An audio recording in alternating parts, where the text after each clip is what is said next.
Taong 1992 nadamay sa insidente sa kalsada si Brigada. Dahil dito, kinailangang putulin ang kanyang kanang paa. Pero hindi ito naging hadlang para magpatuloy siya sa buhay. At noong nakaraang linggo, full confident itong rumampa sa isang fashion show. Pero hindi lamang ito isang ordinaryong fashion show. Ang mga damit kasing inirampa, gawa sa mga recycled materials. Ang pinagpapasalamat ko ay itong event na to. Dahil kung walang alipin na to at hindi ko naranasan, narumpa sa mga maraming tao. Kahit sa totoo lang, nahihiya na ako eh. Ang kanyang damit, gawa sa mga pinaglumaang eco bag. Ang 62 anyos naman na si Nanay Milagros, rumampa suot ang damit na gawa sa mga eco bag, sandubag at karton. Pinaghirapang gawin ito ng mga grupo ng mga kababaihan sa kanilang barangay.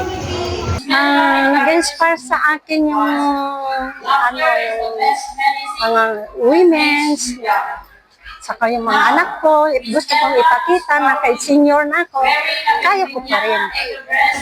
Sina Nanay Milagros at Brigada ay ilan lamang sa mga kalahok ng Eco Fashion Show ng City Social Welfare and Development Office ng Pamahalaang Lungsod ng Baguio at kalipunan ng Liping Pilipina Women Federation Baguio City Chapter. Purpose nito sa mga kababaihan para ma-empowered sila, matuto sila ma-recycle ang mga basura at gawin itong isang livelihood pangkabuhayan nila, lalong-lalo na sa isang organisasyon.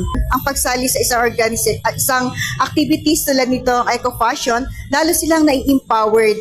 Yung self-esteem nila na tumataas yung level niya. Mayroon ding mga kasuotang gawa sa wrapper ng apple, mga lumang sako, mga disposable na kutsara at tinidor at marami pang iba. Sa kanilang kasuotang gawa sa organikong materyales, recycled materials, upcycled materials, layon ng aktibidad na itaguyod ang kamalayang pangkalikasan at kanilang kontribusyon sa pamamahala ng basura.